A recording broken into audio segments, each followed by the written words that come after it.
UCP 600 এর article number 3 হচ্ছে বিভিন্ন রকম টার্মিনোলজির ইন্টারপ্রিটেশন। যেমন ডেজ, ডেজ বলতে ক্যালেন্ডার ডেজ কে বোঝানো হচ্ছে।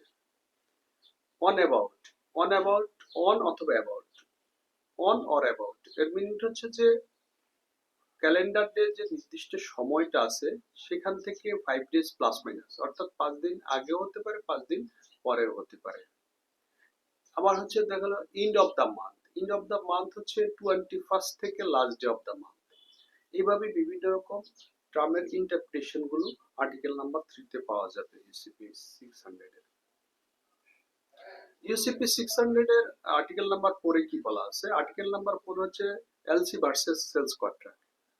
আর্টিকেল নাম্বার 4 এ যেটা স্পষ্ট করে বলা আছে সেটা হচ্ছে এলসি হচ্ছে একবারে স্বতন্ত্র একটা জিনিস, স্বতন্ত্র, সে এটা ফাংশন করবে স্বতন্ত্র, এর সাথে সেলস কন্ট্রাক্টের কোনো রিলেশন নাই।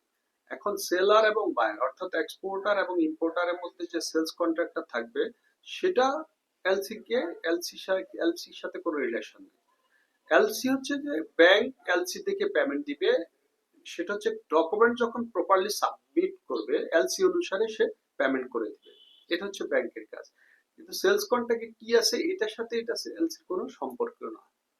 সো সেল এবং আপনার প্রোডাক্ট কি গুণগত মান নিয়েও কিন্তু এর কোনো হেডেক নেই। ব্যাংক এটা দেখবে না, ব্যাংক দেখবে শুধু ডকুমেন্টেশন, ডকুমেন্টস গুলো আপনি প্রেজেন্ট করেছেন সেগুলো ঠিকঠাক আছে কিনা, সেগুলো দেখে আপনাকে পেমেন্ট দিতে ব্যাংক বাধ্য।